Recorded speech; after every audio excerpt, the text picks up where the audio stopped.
Hello and welcome back. Our last guest is a saxophonist and composer whose music explores his Dominican heritage and is culturally rooted in his family's migration to the United States. Inspired by the country's rich folklore, he immerses you into the colorful complexities of his multicultural upbringing. Here now to share more is saxophonist and composer Alfredo Colón. Alfredo, thanks for joining us today. Thanks for having me. So let's just start off. Can you tell me a little bit about how your saxophone journey began and what prompted you to pick up the instrument? Well, it started in middle school. I went to IS-52 up in Inwood, and there was a thing where you can choose what art you wanted to study. So everyone wanted to do visual art, and everyone wanted to do vocal music. So the two that were left were dance and instrumental music. And me being a middle schooler, not wanting to dance, that's how I ended up there. But I didn't really like it much.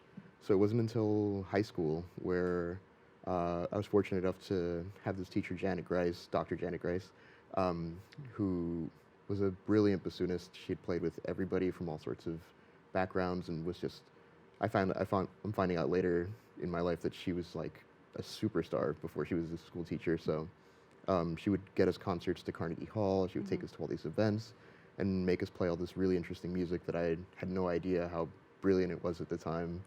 But it really made me fall in love with the act of making music and being in a musical community.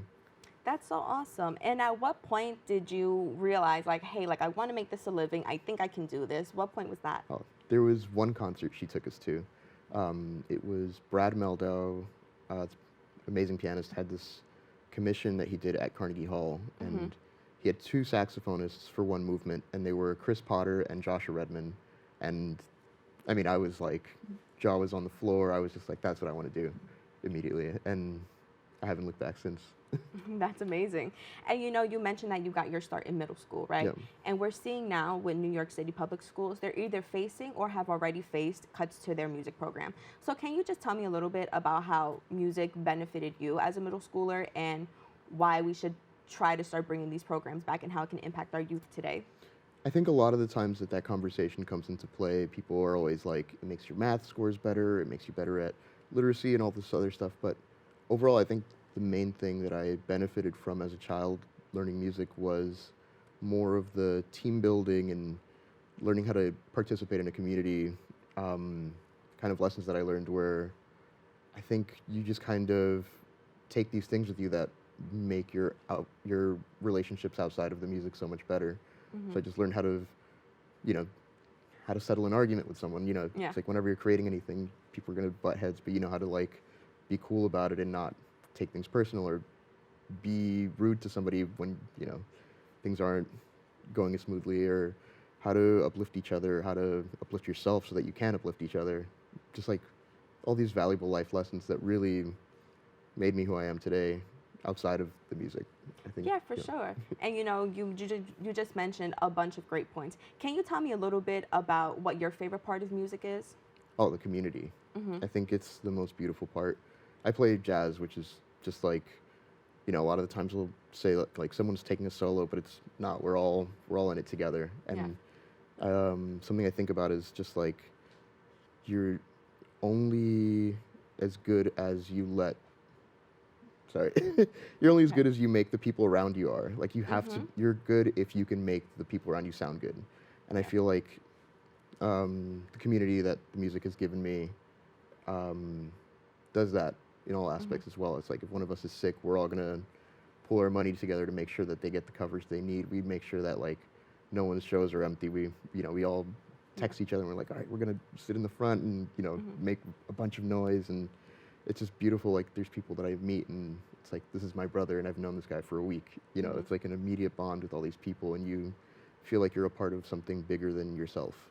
That's awesome. And I know, it exemplifies that it's a community, whether you're performing together or whether these are just people that outside of the music space. Yep. And I think that's really interesting because I was having this conversation a little bit earlier that I played the clarinet in middle school. Amazing. And, the clarinet is one of those instruments you don't really hear. Like they're being overpowered. But at the end of the day, you're still helping in this community and you're still helping to make music. So I think that's really interesting. Yeah. And speaking of community, your Dominican heritage influences your music. Can you tell us a little bit more about that?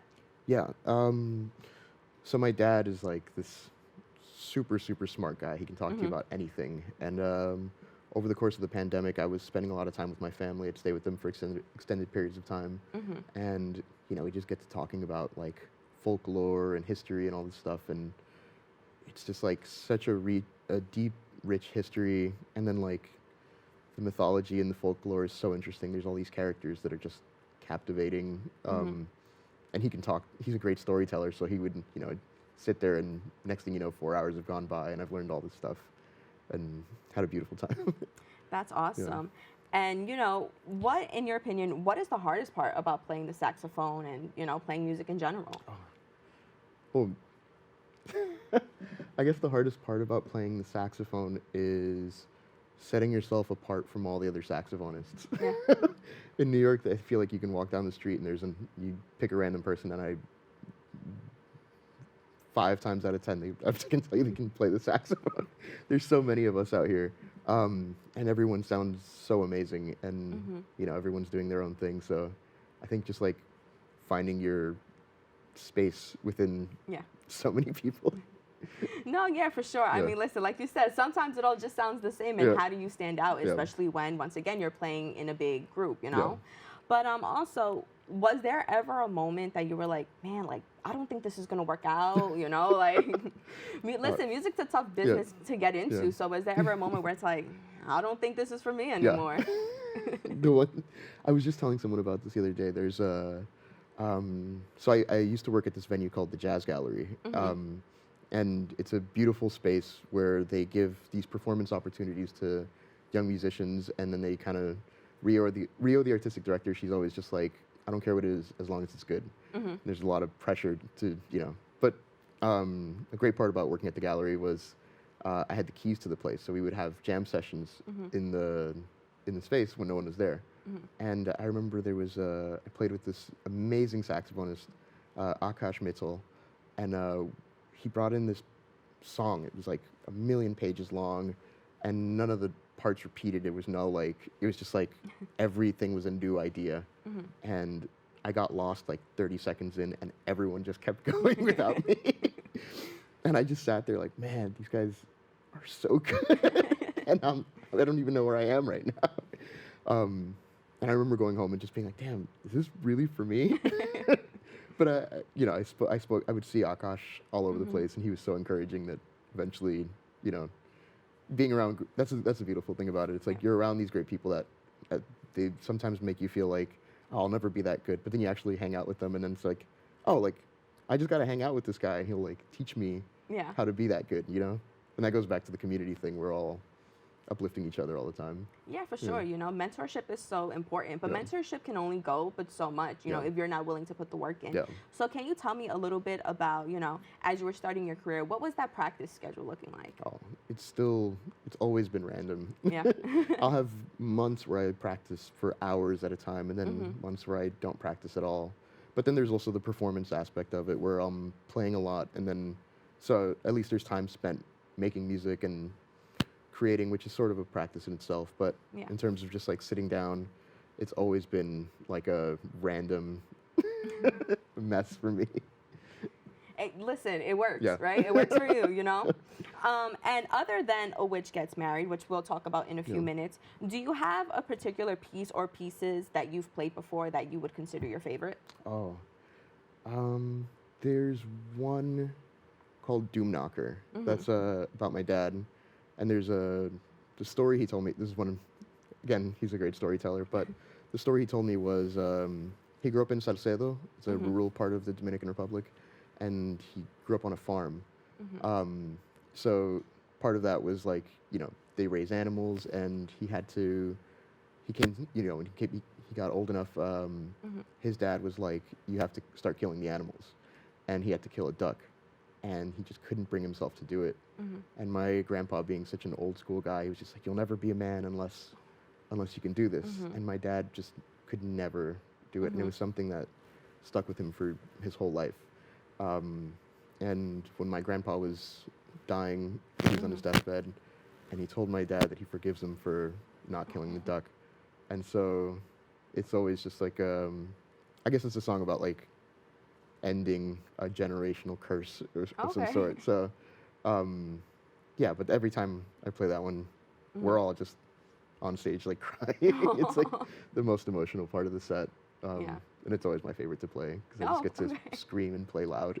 Yeah. Yeah, that's Yeah. amazing. And you mentioned, your dad was such a great storyteller. Can you tell me what kind of story do you tell through your music? Oh, um, I think I try to tell a big picture story of something bigger than me. Mm-hmm. Just like the whole, I guess, the reality of what it is to be someone of my background, of even my family lineage, but Yeah. also like very small, just like zeroing on a certain Mm-hmm. feeling of something super tiny, just like Yeah.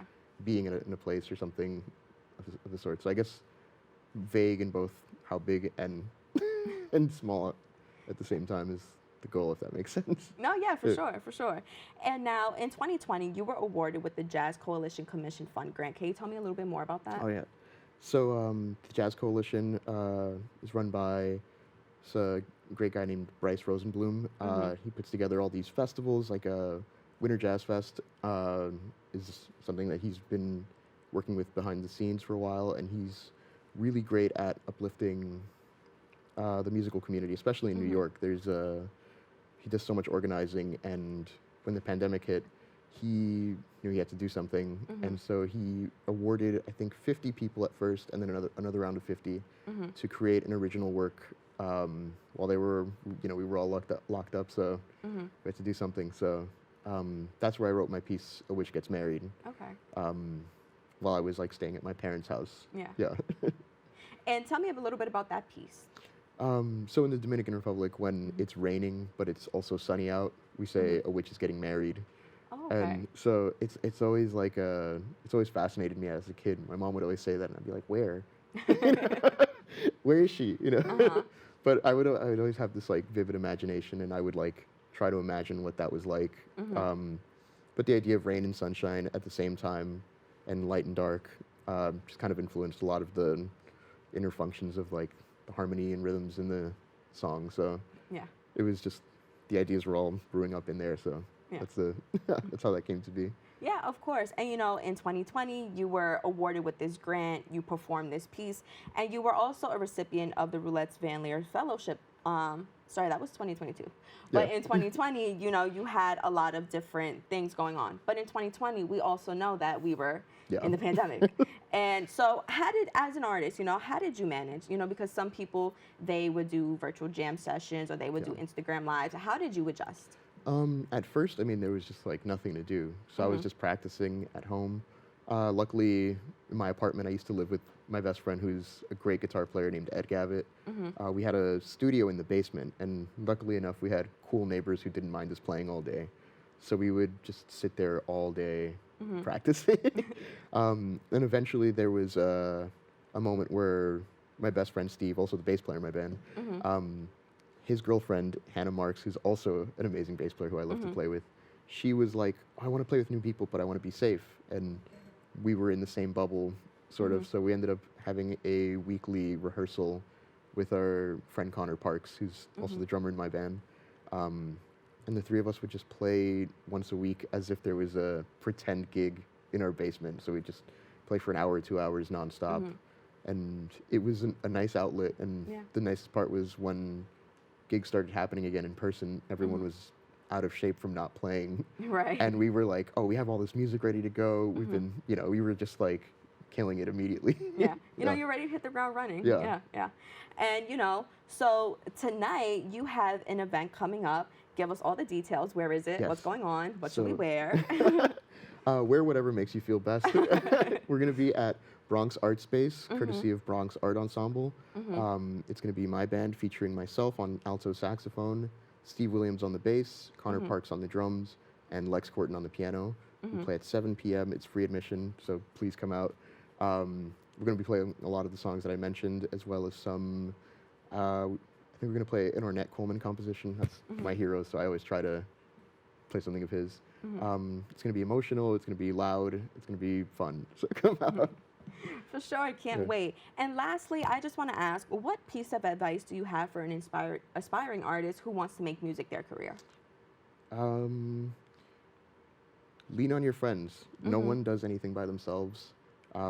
It's impossible to make music without a community. Even if you make it by yourself, Yeah. like in a literal sense, there's got to be people around you. And be nice to everybody. No one wants to work with anyone who's not nice. Absolutely. Alfredo, I want to thank you so much thank for you. joining us today. Don't go anywhere. When we return, Alfredo Colón will perform for us after the break.